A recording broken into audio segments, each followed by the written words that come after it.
할렐루야. 아멘. 지난 한 주간도 하나님의 은혜로 승리하셨을 줄로 믿습니다. 제가 설교를 준비하면서요, 이런 생각을 하게 됩니다. 코로나 이야기를 하지 않을 수 있을 만큼 우리의 일상의 삶이 코로나 영향을 받지 않을 만한 때가 언제일까? 그런 때가 좀 속히 왔으면 좋겠다, 이런 생각을 하게 됩니다.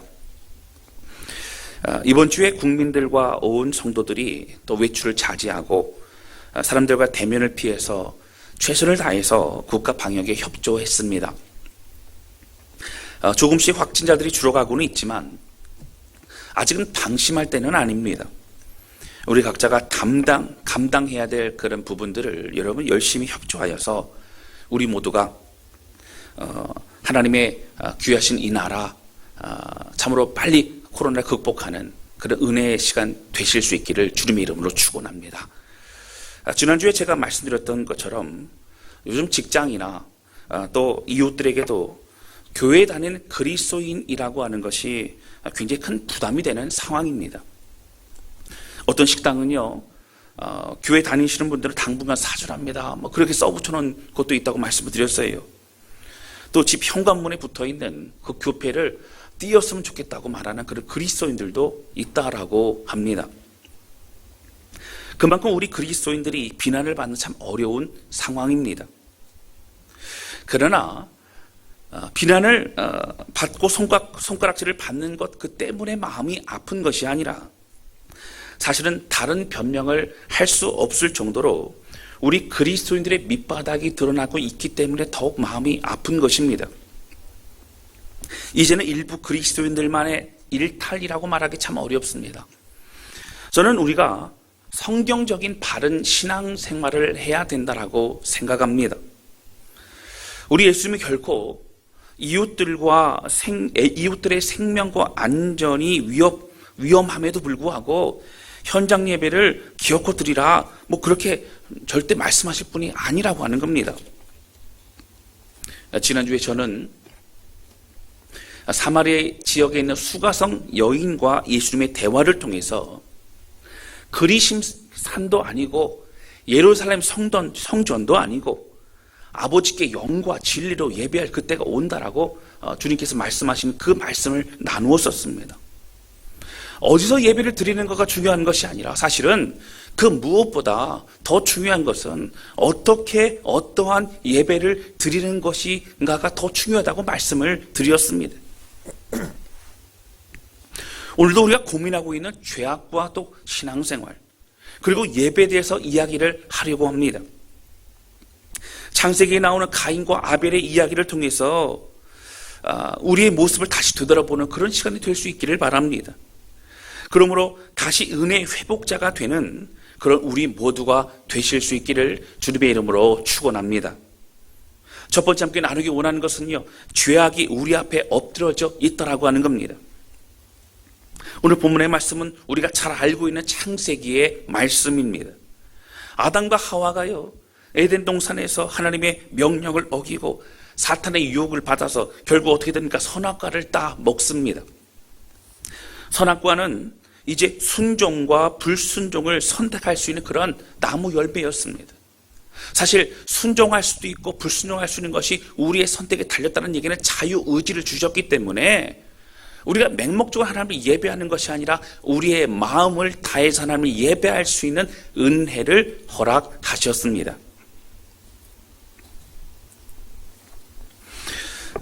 그들은 하나님께서 에덴 동산 안의 모든 실과는 다 먹을 수 있지만 선악을 알게 하는 나무 열매인 이 선악과만큼은 먹지 말라고 명령하셨음에도 불구하고 사단이 유혹할 그때에 그 마음을 지키지 못하고 결국 선악과를 따먹게 됩니다. 하나님은 아담과 하와를 징계하십니다. 하와는 출산의 고통을 주셨고 남편에게 순종하라고 그렇게 명령하셨습니다.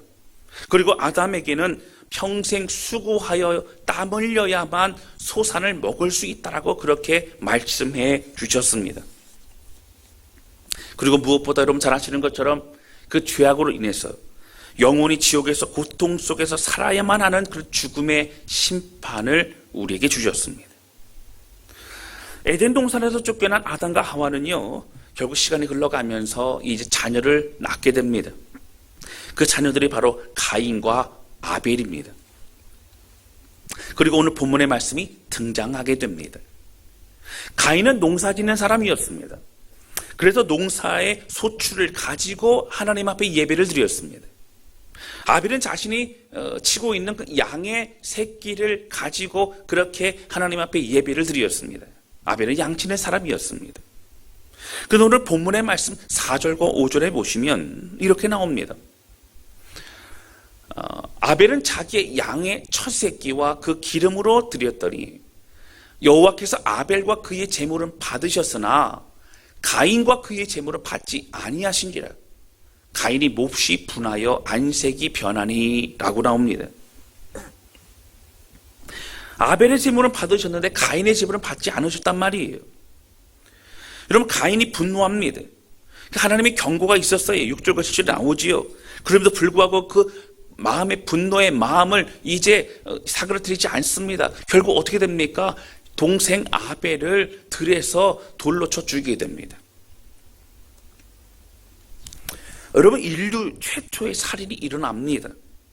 그리고 하나님께서 가인을 벌하신 장면이 오늘 전체의 내용입니다. 여러분, 오늘 본문의 말씀인 최초 인류인 바로 아담과 하와 그리고 그의 자녀들이 어떻게 죄의 유혹을 받고 있고 그리고 어떻게 죄를 짓게 되는지가 명확하게 다 드러나 있는 것을 볼 수 있습니다. 여러분, 가인의 죄의 시작은요, 바로 예배에서부터 시작이 됩니다.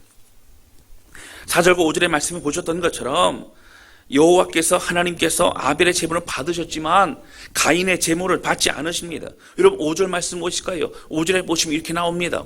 바로 가인이 몹시 분하여 안색이 변하니 라고 나옵니다. 여러분, 그리고 하나님은요 6절에 보면 이렇게 나옵니다. 여호와께서 가인에게 이르시되 내가 분하여 함이 어찌 됨이며 안색이 변함은 어찌 됨이냐 말씀하십니다. 여러분, 하나님께서는요 가인에게 경고하셨어요. 어찌하여 너는 안색이 변하니? 여러분 7절 보실까요? 7절 보시면 이렇게 나옵니다. 내가 선을 행하면 어찌 낯을 들지 못하겠느냐? 선을 행하지 아니하면 죄가 문에 엎드려 있느니라. 죄가 너를 원하나 너는 죄를 다스릴지니라. 하나님 분명히 경고하셨어요. 그러나 결국 동생 아벨을 죽입니다. 여러분, 우리가 여기서 죄의 무서움을 발견하게 됩니다. 여러분, 가인이 동생을 살인하기까지 사실 돌이킬 수 있는 그런 시간이 있었습니다. 하나님의 경고도 있었습니다. 그러나 결국은 엄청난 결과로 끝을 맺게 됩니다. 여러분, 죄가 무엇입니까? 이 죄라고 하는 것은요, 오늘 본문에 쓰여진 이 죄란 단어도 마찬가지입니다. 히브리어로 하타트라고 하는 단어를 씁니다. 바로 이것은요 하타라고 하는 단어에서 파생된 것인데 바로 빗나가다, 벗어나다 라고 하는 그런 뜻을 가지고 있습니다. 그러니까 관역을 벗어난 거예요. 활을 쐈는데 관역을 벗어난 것이 바로 관역을 벗어난 것이 죄입니다. 하나님의 뜻을 벗어난 것이 죄라고 하는 거예요. 여러분, 온 천지의 창조주이신 하나님은요 옳고 그름의 기준이십니다. 하나님의 뜻을 모르고 하나님을 원망하고 하나님의 말씀에도 분노의 마음을 가지고 있었던 가인은 이미 하나님 앞에 큰 죄를 범하고 있었던 것입니다. 나중에 뒤에 자세히 설명드리겠지만 여러분, 예배라고 하는 것은요 바로 예배를 받고 받지 않고의 주권은 온전히 하나님께 있습니다. 가인의 예배를 받지 않으셨던 이유는 분명히 있었어요. 가인은 마음을 다해서 예배드리지 않았기 때문에 그렇습니다. 그런데 아벨의 예배만 받으신 것을 보고 가인은 분노합니다. 이 분노는 하나님께 대한 분노였고 또 아벨에 대한 시기로 인한 분노였습니다. 여러분 6절에 보시면 다시 보실까요? 6절 보시면 여호와께서 가인에게 이르시되 내가 분하여 함은 어찌 됨이며 안색이 변함은 어찌 됨이냐. 이건 어찌 됨이며 어찌 됨이냐. 이 어찌하여라는 뜻은요 바로 그것은 람마라고 하는 그런 단어를 쓰고 있는데, 여러분, 하나님이 진노의 마음을 표현하고 있습니다. 어찌하여 그렇게 하고 있느냐? 어찌하여 너는 돌이키지 않느냐? 어찌하여 너는 안색이 변했냐? 말씀하신다고 하는 거예요. 여러분, 죄가 우리에게 어떻게 찾아옵니까? 7절에 보시면 나옵니다. 7절 보실까요? 우리 같이 읽겠습니다. 시작. 내가 선을 행하면 어찌 낯을 들지 못하겠느냐? 선을 행하지 아니하면 죄가 문에 엎드려 있느니라. 죄가 너를 원하나 너는 죄를 다스릴지니라. 아멘. 여러분, 여기 보시면 선을 행한다라고 나오지요. 선을 행하지 않기 때문에 죄가 문 앞에 엎드려져 있다는 거예요. 여러분, 선을 행한다는 것은요, 바로 하나님 안에 거하는 거예요. 여러분, 선이라는 것은 하나님으로부터 나온 겁니다. 하나님이 선하시고 하나님이 신실하신 분이십니다. 그래서 선한 것은 우리가 생각하는 선한 것이 아니라 하나님의 뜻을 말하고요, 하나님과 함께하는 모든 것을 말합니다. 여러분, 그런데 이 선을 행하다라고 하는 단어가 굉장히 중요합니다. 여러분, 히브리어로요, 이 선을 행하다라는 것은 테타브라는 단어를 씁니다. 근데 성경에서요, 이 선을 행하다라고 하는 이 단어는 완료형 시제를 쓴 적이 한 번도 없어요. 완료형이라는 것은 과거에 선을 행했다라고 그냥 끝난 것이었습니다. 선을 행하라라고 하는 것은 계속적으로, 지속적으로, 끝없이 선을 행하는 것이 우리의 삶이 되어야 된다라고 말하고 있는 겁니다. 선을 행하는 삶은 지속되어야 됩니다. 과거에 우리가 어느 시점에 선을 행하고 특별히 굉장히 하나님 앞에 신실했던 적이 있었습니까? 그것이 추억이 되면 안 됩니다. 지금 우리의 삶도 선을 행해야 됩니다. 지금 우리의 삶도 그리스도 안에 있어야 됩니다. 앞으로도 주님 만나는 그날까지도 우리는 선을 행하며 주님 안에 거할 수 있어야 된다고 하는 것입니다. 선을 행한다는 것, 하나님의 뜻을 이루는 삶을 살지 못하게 된다면 여러분 어떻게 된다고요? 죄가 문 앞에 엎드러져 있다라는 겁니다. 여러분, 문에 엎드려져 있다는 것은요, 사자가 먹이를 이제 잡기 위해서 웅크리고 이제 잡을 그때를 준비하고 있을 그런 모습을 말합니다. 그렇습니다, 여러분. 우리가 하나님 안에서 하나님이 말씀하시는 선한 마음과 지혜를, 바로 은혜를 우리가 기억하지 못하고 살고 있으면 언제든지 사탄은 우리의 삶에 공격하기 위해서 다가옵니다. 그리고 늘 우리의 마음에 바로 문 앞에서 엎드려서 우리를 지켜보고 있습니다. 우리의 마음에 틈이 벌어집니까? 뭔가 다른 생각이 들어옵니까? 그때 사단은 죄의 유혹으로 우리에게 다가옵니다. 세상의 것을 바라보게 된다면 언제든지 우리의 마음을 사로잡고 우리를 죄악으로 이끌어 갈 것입니다. 가인은 경고의 소리를 들었음에도 불구하고 그는 귀담아 듣지 않았습니다. 하나님의 진노의 목소리도 들리지 않았고 주님의 마음도 그는 느껴지지 않았다라고 하는 겁니다. 그의 마음속을 사로잡고 있었던 건 분노였습니다. 사탄이 주는 그런 죄악의 마음이었습니다. 시기하는 마음이었습니다. 죄의 씨앗은 결국 살인이라고 하는 그런 결과를 낳게 되었습니다. 그는 문 앞에 웅크리고 있는 그런 죄를 용납하게 됩니다. 7절의 말씀과 같이 죄가 너를 원하나, 우리를 사로잡기 위해서 원하는 죄악 앞에 가인은 어떻게 됩니까? 넘어지고 말았던 것입니다. 여러분 잘 아시는 아담과 하와도 마찬가지지요. 하나님이 금지하신 선악과를 먹어서는 안 됩니다.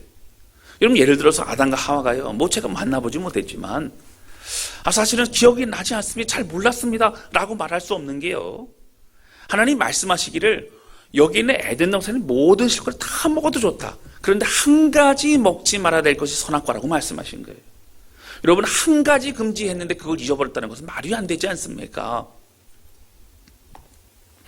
사탄의 유혹 속에서 정령 죽으리라라고 하는 그 말씀이 생각나지 않았습니다.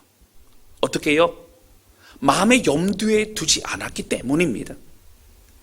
하나님과 같이 될 수 있다라고 하는, 선악을 분별할 수 있는 사람이 된다라는 그 얘기가 여러분 마음속에, 머릿속에 꽂히게 됩니다. 그리고 그 생각만 하면서 죄의 유혹을 받아들이게 된다라고 하는 것입니다.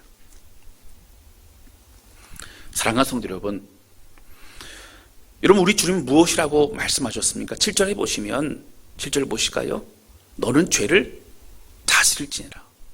죄가 너를 원하나 너는 죄를 다스릴지니라 라고 우리에게 말씀하십니다. 저는 이 말씀을 가지고 기도했습니다.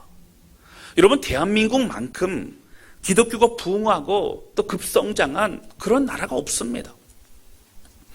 전 세계에서 교단별로 가장 큰 교회는 대한민국 이 땅에 다 있습니다. 대한민국의 기독교는 그 어느 때보다도 그러나 지금 추락하고 있습니다. 국민들의 비난을 받고 있고 오히려 악의 축이라고 그렇게까지 이야기를 하고 있고 이단 신천지보다 더하다라고 하는 그런 얘기를 우리는 듣고 있습니다. 그러나 사실 이런 비난에 대해서 우리는 할 말이 없는 것은 나는 아니다, 우리는 아니다라고 할 수 없다라고 하는 거예요. 여러분, 이것이요 우리 모두의 모습이기 때문입니다. 겉으로는 거룩한 사람 같지만 마음속에 세상의 가치관과 그리고 욕심으로 살아가는 것이 또한 우리들의 모습이기 때문입니다. 양적 성장은 있었습니다. 그러나 우리가 정작 성경의 중요한 가르침인 예수 그리스도를 닮아가는 그러한 제자의 삶은 살아가지 않고 있기 때문입니다. 오늘의 말씀과 같이 여러분, 우리가 얼마나 죄에 대해서 용납했습니까? 우리 문 앞에 웅크리고 늘 우리를 삼키기 위해서 기다리고 있는 그러한 죄악에 대해서 우리는 얼마나 분별하고 그리고 경계했습니까? 얼마나 피 흘려 싸워보셨습니까? 왜 세상 사람들이 우리 그리스도를 비난합니까? 여러분, 우리가 성도라고 하는 것은요 거룩한 하나님의 백성을 말합니다. 구별된 백성을 말합니다. 그러나 세상 사람들이 볼 때는 세상과 우리는 다르지 않기 때문입니다. 세상 사람들처럼 욕심이 들어오면 욕심의 죄악을 용납합니다. 세상 사람들처럼 그 문 앞에 시기와 질투가 다가오면 우리의 마음이 그 마음을 가지고 살아갑니다. 세상 사람들처럼 교만의 마음이 들어오면 교만의 마음을 드러내고 결국 자기 자랑으로 살아가는 것이 우리의 모습이기도 합니다. 우리는 다르다라고 여러분 자신 있게 말씀하실 수 있습니까? 7절의 말씀과 같이 하나님은 분명히 우리에게 죄는 너를 원하나 너는 죄를 다스릴지니라라고 말씀하셨습니다. 여러분, 우리의 삶에 얼마나 죄가 우리를 넘어뜨리려고 할 때가 많습니까? 그러나 그 죄악의 마음이 우리를 사로잡으려고 할 때 얼마나 우리는 그 죄악을 다스렸습니까? 여러분, 이런 모습이 저를 비롯해서 우리 모두의 모습입니다. 우리는 회개해야 합니다. 그래도 우리는 노력했었다라고 여러분 말할 수 있습니까? 그렇게 생각하십니까? 세상 사람들보다 우리는 그래도 조금 더 선한 사람이라고 그렇게 말하고 싶으십니까? 여러분, 이번에요 전광훈과 사랑제일교회, 여러분 그 외에 방역 대책을 지키지 않은 여러 교회들이 많이 있었지요. 여러분, 그 교회들 때문에 한국 교회, 기독교가 이렇게 된 것이 아닙니다. 이미 한국 교회의 오래된 문제가 이번에 여실히 드러나게 된 것입니다. 이웃을 생각하지 않습니다. 자기 자신만을 생각하는 이기적인 신앙생활입니다. 잘못된 가르침이 있었습니다. 사랑하는 성도 여러분, 여러분들을 참 마음이 아프실 겁니다. 제가 주중에 성도들을 전화신방하고 함께 교제할 때 참 그런 얘기를 많이 합니다. 참 마음이 아프다는 거예요. 괴롭다는 겁니다. 여러분, 저도 너무너무 괴롭습니다. 어떻게 이렇게까지 될 수 있을까?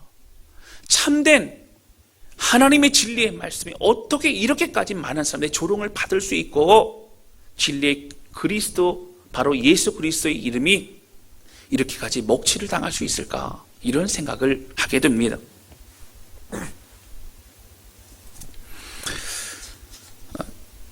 무너져가는 한국 기독교와 또 앞으로의 한국 기독교에 대해서 우리는 참 막막합니다. 두렵습니다. 영혼 구원하는 것이 교회의 사명이지만 여러분, 이제 어떠한 사람들이 전도되어서 교회에 나올 수 있겠습니까? 진리의 복음에 누가 마음을 열 수 있겠습니까? 여러분, 그런 이기적이고 가식적인 기독교는 필요 없다라고 말하는 그 사람들을 우리는 어떻게 설득할 수 있겠습니까? 많은 지식인들과요, 목사님들은요, 이렇게 얘기합니다. 한국 기독교는 끝났다라고 얘기합니다. 이 말은 향후 50년 정도는요, 침체의 시기를 겪어야 하는데요. 이 침체의 시기라는 것은 단순히 어려움을 말하는 것이 아니라 한국 교회 절반 이상은 문을 닫을 것이고, 그리고 많은 조롱과 많은 비난을 감수해야 된다라고 그런 얘기를 합니다. 그런데 여러분, 우리가 이러한 시기를 버티고 견디면서 시간을 보내면 안 된다라고 하는 거예요. 좋은 날이 오겠지, 그때가 좀 버텨보자. 여러분, 이것이 우리가 해야 될 일이 아닙니다. 기독교의 진리가 진리임을 증명하는 것은 우리의 삶을 통해서 드러나게 되는 것입니다. 세상의 사람들은 눈에 보이지 않는 하나님을 믿을 수 없습니다. 그래서 눈에 보이는 그리스도인들을 보고 그들의 삶과 그들의 말을 듣고 믿기 시작하게 되는 것입니다. 여러분, 저는 우리 다스랑교회 모든 성도들이 다시 하나님 앞에 바로 서실 수 있기를 주님의 이름으로 축원합니다. 참된 복음의 열매, 여러분, 그 은혜를 맺어 가시기를 주님의 이름으로 축원합니다. 세상의 가치관과 유혹에 쉽게 용납되어서 욕심과 교만과 음란과 거짓과 술수가 가득한 세상에서 적당히 살아가는 우리가 되지 않기를 원합니다. 사랑하는 성도 여러분, 이제 와서 우리는 정신이 바짝 듭니다. 정말 이렇게 살면 안 되는구나. 하나님의 말씀 것들을 저버리고 각자의 생각이 옳은 대로 판단하고 살아가는 많은 그런 그리스도인들의 모습은 바로 한국교회의 잘못이고 우리 목회자들의 잘못이라고 하는 것입니다. 죄에 대한 경고를 듣기 싫어한다고 해서 듣기 좋은 말씀만을 가려서 전했던 목회자들은 회개해야 됩니다. 여러분, 예레미야 선지자 당시에요, 거짓 선지자들은 뭐라고 얘기했습니까? 괜찮다고 했습니다. 평안하라, 평안하라, 그렇게 얘기했습니다. 여러분, 그랬던 사람들이 우리 목회자임을 우리 스스로 알아야 합니다. 또한 하나님의 경고에도 불구하고 농담과 같이 여기고 결국 마음에 품은 대로 죄악에 끌려다닌 사람들이 우리 자신임을 우리는 인정하고 또한 회개해야 합니다. 마음속에 들어오는 죄악의 생각을 용납하고 결국 가인과 같이 죄악의 열매를 맺으며 살고 있는 사람들이 우리 자신임을 우리는 인정해야 합니다. 사랑하는 성도 여러분, 우리가 걸어가야 할 길이 고난의 길이 아닙니다. 우리 주님이 함께 하시는 주 안에서 누리는 그 기쁨과 은혜가 넘치는 길입니다. 그 행복을 누리며 살아가는 우리 모두가 되실 수 있기를 주님의 이름으로 축원합니다. 두 번째 함께 나누기 원하는 것은요, 예배라고 하는 것도 우리 자신을 하나님께 드리는 것이라고 하는 것입니다. 오늘 본문의 말씀에 많은 사람들이 궁금해하는 것이 있어요. 왜 하나님은 아벨의 제사는 받으셨고 가인의 제사는 받지 않으셨을까라고 하는 거예요. 여러분, 이 부분에 있어서는 또 많은 그런 성경학자들의 여러 이야기들이 있습니다. 어떤 사람은요, 하나님이 곡식보다는 양과 그 기름을 좋아하시는 분이라고 말하기도 합니다. 그 근거로 뭐라고 얘기하냐면, 대부분의 이스라엘 백성들의 제사는 동물을 죽이고 그 살과 기름 하나님께 드렸던 희생 제사였다고 말하기도 합니다. 그런데 여러분, 이스라엘의 대표적인 5가지 제사 아시죠? 여러분, 그 제사의 소제라고 하는 것이 있는데, 이 소제는 곡식을 빻아서 가루로 만들어서 그것을 하나님께 드리는 제사였어요. 여러분, 하나님이 또 뭐 고기를 좋아하시고 뭐 이런 그런 것이 아닙니다. 우리의 마음과 정성을 받기를 원하시는 것입니다. 그런데 우리가 여기서 주목해 보아야 될 것이 있습니다. 4절에 보시면 이렇게 나옵니다. 4절 보실까요? 우리 함께 읽겠습니다. 시작. 아벨은 자기도 양의 첫 새끼와 그 기름으로 드렸더니 여호와께서 아벨과 그의 제물은 받으셨으나 5절입니다. 같이 읽겠습니다. 시작. 가인과 그의 제물은 받지 아니하신지라. 가인이 몹시 분하여 안색이 변하니. 아멘. 여러분 여기 보시면 4절에도 5절에도요. 아벨과 그의 제물을 받으셨고 가인과 그의 제물을 받지 않으셨다라고 나옵니다. 그러니까 아벨의 제물을 받으셨고 가인의 제물을 받지 않았다가 아니라 아벨과 아벨의 제물을 받으셨고 가인과 가인의 제물을 받지 않으셨다라고 성경 분명히 이렇게 표현하고 있습니다. 제물을 받고 받지 않고도 중요하지만 하나님은 그 예배를 드리는 예배자를 받으신다는 겁니다. 예배자의 마음을 받으시는 분이 하나님이십니다. 여러분 예배는 뭐예요? 그 마음을 받는 거예요. 그 몸과 그 정신과 생각과 고백을 다 받는 것입니다. 예배자의 고백과 그 찬양과 그 사랑을 다 받는 분이 하나님이시라고 하는 겁니다. 또 아벨은요 거기 보시면 첫 새끼와 그 제물을 드렸다라고 나와요. 여러분 아벨은요 정성스러운 마음으로 구별시켜서 그렇게 하나님 앞에 제물을 드립니다. 가장 좋은 것을 드리지요. 아벨은 정성이 있었습니다. 하나님을 경외하는 마음이 있었습니다. 만약 가인도 이런 마음이 있었다면 여러분 자신의 예배를 받지 않으신 그런 하나님을 볼지라도 그가 하나님께 분노하기보다는 오히려 자신이 무엇이 부족한지에 대해서 생각해 보았을 것입니다. 사랑하는 성도 여러분, 우리의 예배도 생각해 보아야 합니다. 지난주에도 예배에 대해서 말씀을 드렸습니다. 여러분 기억나시는지 모르겠어요. 기억나시죠? 너무 무리한 요구를 하는 건가요? 그러지 않을 줄로 압니다. 여러분 사마리아 수가성 여인의 또 예수님과의 대화에 대해서 말씀을 드렸습니다. 여러분 예수님 말씀하신 게 뭐였어요? 그리심산도 아니고 예루살렘 성전도 아니고 하나님께 영과 진리로 예배하는 것이 정말 중요하다고 주님은 말씀하셨습니다. 하나님과 살아있는 소통과 만남이 있는 예배를 바로 영이 있는 예배, 그리고 진리를 믿고 그것이 우리의 삶을 다스리도록 메어주는 것, 바로 하나님 말씀 앞에 다스림을 받는 것, 그것이 진리의 예배라고 말씀드렸습니다. 그럼 오늘도 동일합니다. 우리가 어떠한 마음을 가지고 어떠한 찬양과 기도와 예물과 마음을 드리는지가 정말 중요합니다. 정성스러운 마음과 사랑하는 마음, 하나님을 경외하는 마음으로 주 앞에 나아가는 우리의 예배가 되시기를 주님의 이름으로 축원합니다. 여러분 6절과 7절에 보시면 가인에게 강력하게 경고하시지만 결국 가인은 돌이키지 않고 그 동생 아벨을 죽이고 있습니다. 여러분 돌이키지 않으면 죄악이 행동으로 옮겨지고 그리고 열매로 드러나게 됩니다. 여러분 우리 예배를 통해서 또 개인적인 묵상을 통해서 또 어떤 순간을 통해서 함께 얘기하는 성도를 통해서 하나님 우리에게 깨닫게 하시기도 합니다. 또 예배의 설교 말씀 통해서 우리 가운데 깨닫게 하시기도 합니다. 그런데 그 말씀을 듣고 두려워할 수 있어야 합니다. 믿고 회개할 수 있어야 합니다. 귀 막지 말고 들을 수 있어야 합니다. 여러분 그리고 돌이켜야 합니다. 그래야 우리가 다시 살 수 있습니다. 우리가 변화되고 달라질 수 있다라고 하는 거예요.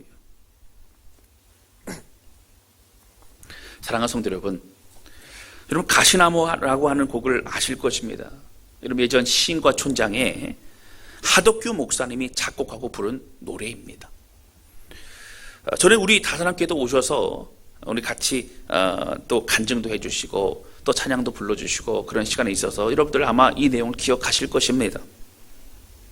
보통 다른 노래들을 작곡하거나 그럴 때는요 의도된 감상을 의해서 곡을 그렇게 작곡하게 된다는 거예요. 의도된 감상이 뭡니까? 뭐 첫사랑이라던가 아니면 이별이라던가 뭐 그리움이라던가 어떤 그런 주제를 가지고 그걸 놓고 그런 마음을 가지고 이렇게 작곡하기 시작한다는 것이죠. 그런데 이 가시나무라고 하는 이 곡을 작곡할 당시에는요 하나님의 말씀과 자신의 죄적 어떤 실존 사이에 생긴 갈등으로 인해서 깊은 영적인 괴리감에 빠져서 참 곤고하고 힘든 그런 상황이었다라고 말하고 있습니다. 그는 예수님을 영접하고 나서요 새로운 삶을 살겠다고는 하였지만 여전히 자신 안에 있는 그런 이기심과 또 겉으로 드러나지는 않지만 죄를 짓지는 않아도 겉에 죄는 안 져도 마음속에 이미 여러 가지 죄악된 마음으로 살고 있는 그 자신을 도저히 용납할 수 없었다라고 하는 겁니다. 주께서 마음속 죄악들을 볼 수 있도록 빛을 비추어 주셨을 때 그는 너무나 부끄러웠습니다. 그리고 그는 통회하며 눈물을 흘리며 곡을 작곡하게 됩니다. 그럼 이것을 한 10여 분 만에 작곡했다라고 하는 거예요. 사랑하는 성도 여러분, 우리는 괴로운 시대에 살고 있습니다. 그런데 여러분, 이 괴로운 시대에 우리는 괴로워야 합니다. 드러난 우리의 모습에 우리는 슬퍼야 합니다. 겉으로만 그리스도인은 우리 자신이 비참해야 합니다. 그리고 이제 통회하고 다시 일어서야 합니다. 이제 다시 새로운 피조물로 출발할 수 있어야 합니다. 여러분, 적당히 신앙생활하고 그동안 우리가 해왔던 것처럼 그저 적당히 살아간다면 이것은 성경에서 말하는 신앙생활이 아닙니다.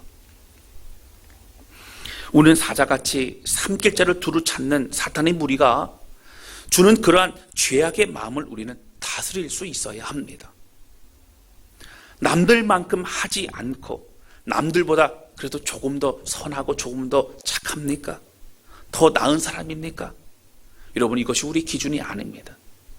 참된 하나님의 백성으로 그 말씀에 의지하여 살아가는 그러한 저와 여러분 되실 수 있기를 주님의 이름으로 축원합니다. 여러분, 낙심하지 않기를 바랍니다. 우리 성령님이 함께 하십니다.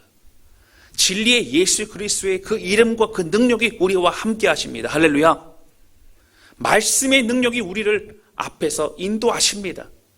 우리가 순종하며 따라가면 됩니다.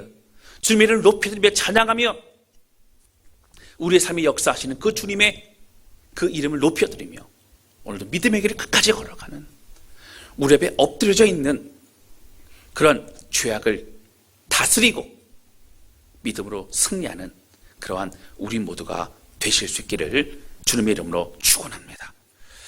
여러분, 이 시간에 함께 좀 찬양 부르면서 기도하는 시간을 가졌으면 좋겠습니다.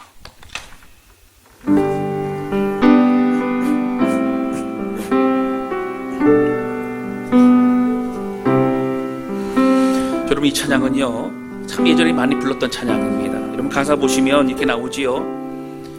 내 마음에 주를 향한 사랑이 나의 말엔 주가 주신 진리로 나의 눈에 주의 눈물 채워주소서. 내 입술에 찬양의 향기가 두 손에는 주를 닮은 섬김이 나의 삶에 주의 흔적 남게 하소서. 여러분, 이러한 삶을 살 수 있다면 얼마나 감사할까요? 그러나 여러분, 오늘 우리가 어그러지고 비뚤어지고 변질되어버린 우리의 입술과 생각과 눈과 마음이지만 오늘 성령님과 함께 믿음의 길을 걸어갈 수 있는 줄로 믿습니다. 저는 이 찬양 부르면서 소원하는 마음으로 좀 이렇게 되기를 원합니다. 참된 그리스도인 되기 원합니다. 하나님의 부끄럽지 않은 사람이 되기를 원합니다. 우리 소원의 마음을 가지고 찬양하는 우리 모두가 되실 수 있기를 바랍니다. 함께 찬양하도록 하겠습니다.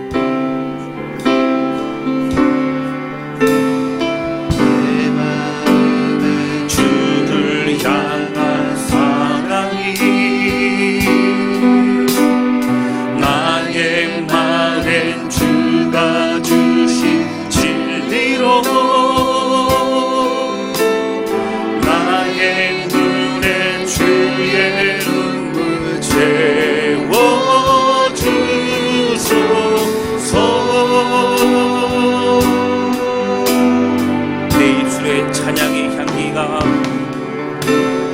내 입술에 찬양의 향기가 두 손에는 주를 닮은 두 손에는 주를 닮은 섬김이 나의 삶의 주의 흔적 나의 삶의 주의 흔적 남게 하소서.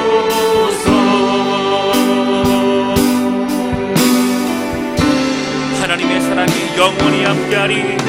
하나님의 사랑이 영원히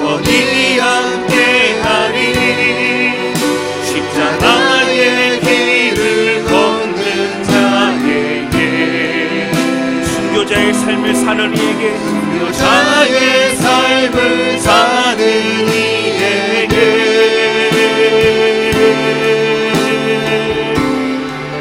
조롱하는 소리와 조롱하는 소리와 세상 유혹 속에도 주의 순결한 신부가 되리라.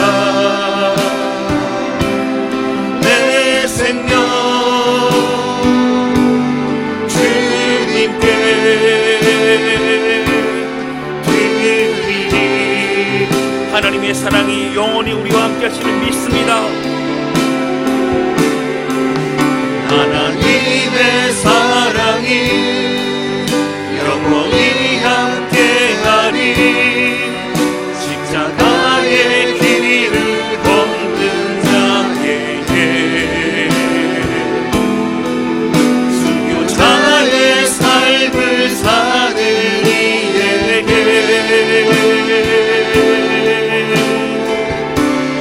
조롱하는 소리와 조롱하는 소리와 세상 유혹 속에도 주의 순결한 신부가 되리라. 내 생명 주님께 드리리. 우리 함께 기도하기 원합니다. 기도할 때 하나님 아버지, 오늘 주신 말씀과 같이 하나님, 오늘 우리의 마음이 괴롭습니다. 하나님, 이 시대에 기독교는 무너진 것만 같고 주님의 복음은 진리가 아니라고 많은 사람들이 얘기하며 또 믿는 그리스도인들을 조롱하고 너희들은 거짓이라고 말합니다. 그러나 하나님, 오늘 이렇게 된 것은 다 우리들의 잘못입니다. 경고의 말씀을 선포하지 못하고 또 말씀을 들어도 순종하지 못하고 농담으로 여겼던 우리의 삶의 모습이었습니다. 하나님, 오늘 이 찬양과 같이, 오늘 이 말씀과 같이 하나님 앞에 우리의 마음을 드리며 십자가에게 순교자의 삶을 살아가는 삶이 되게 원하고 주 우리를 연약한 우리를 붙들어 주시고 그리스도 안에서 끝까지 믿음의 삶을 걸어가는 우리가 될 수 있도록 붙잡아 주옵소서. 우리 간절한 마음으로 주 앞에 기도하기 원합니다. 우리 간절히 주 앞에 기도하겠습니다. 오 하나님 아버지, 주님 고백하며 기도합니다. 하나님, 우리의 마음을 붙드시고 주님 인도하여 주시옵소서.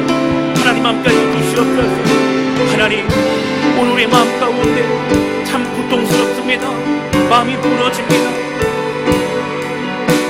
한국 교회는 하나님 조롱과 비난의 대상이 되었습니다. 하나님, 이기적이고 하나님, 저 우리 자신만 생각했던 세상 사람과 구별되지 못했던 우리의 모습에 인한 결과임을 고백하게 됩니다. 오 하나님 아버지, 하늘을 고백하며 기도하오니 성령님 함께 해주셔서 오늘 우리를 붙잡아 주시고 주님, 하나님 기뻐하실 삶의 은혜의 삶을 누리기를 원합니다. 오늘 순종하길 원합니다. 오늘 우리의 삶에 우리의 문 앞에 하나님 엉클어고 있는 죄악을 하나님 우리를 다스리며 대적하며 주의 말씀에 순종한 삶을 살기 원합니다. 하나님 아버지, 붙드시고 주는 역사여 주시옵소서. 우리 하나님 함께 해주시옵소서. 우리 간절한 고백의 기도를 붙드시고 주님 인도해 주시기를 원합니다. 우리 한 가지만 더 합심해서 기도하길 원합니다. 화면을 보시면 여러분 문제 다 받으셨을 줄 압니다. 우리 장명희 집사님 그리고 남편 우리 박남교 성도님 직장암 4기입니다. 지금 상태는 수술할 수 없고 다음 주 화요일부터 방사선 치료를 하고 또 항암 치료를 이어가게 됩니다. 갑작스러운 소식으로 우리 집사님까지 참으로 낙심과 어려움 가운데 있습니다. 그러나 여러분, 우리 한 가족인 다스는 공동체에 함께 기도하며 주 앞에 마음을 드릴 때에 오늘 하나님의 놀라운 역사와 인도하심과 치유와 회복은 우리 공동체 가운데 함께 하실 줄로 믿습니다.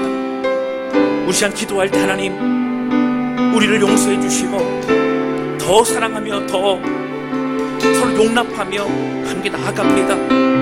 하나님 기적과 치유를 함을 베풀어 주시고 오늘 우리 기도에 응답하여 주셔서 하나님 회복시켜 주시고 우리 박남규 성도님 하나님의 장기에 붙잡아 주셔서 은혜의 손길로 인도하여 주옵소서. 우리 간절한 마음으로 주 앞에 기도하기 원합니다. 우리 같이 기도하시겠습니다.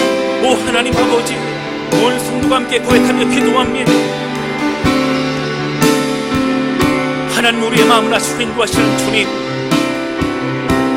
고통가운데 심하는 우리 장명희 집사님, 우리 박남규 성님 붙잡아 주셔서 하나님, 주님의 보혈의 피로 그 피 묻은 한 손으로 안수해 주셔서 우리 박남규 성도의 난 주의 손길로 역사해 주시기를 원합니다. 갑작스러운 소식으로 하나님 낙심과 낭만하고 있는 가정을 붙잡아 주시고 우리 하나님 역사해 주셔서 하나님 긍휼로 임하여 주시고, 성경 말씀에 너의 믿음이 너를 구원했다는 말씀하셨던 것처럼 오늘 끝을 거슬리고 집으로 돌아갔던 많은 힘든 자들의 기적의 소식이 오늘 우리에게 들려오게 도와주셔서 하나님, 우리 박남규 성도님 주의 손길로 함께 해주시고 모든 더러운 병마들은 다 예수님으로 떠나갈지어다. 하나님 붙드시고 역사해 주셔서 우리가 합심하며 기도할 때에 하나님의 놀라운 치유의 손길을 경험할 수 있도록 인도해 주시기를 원합니다.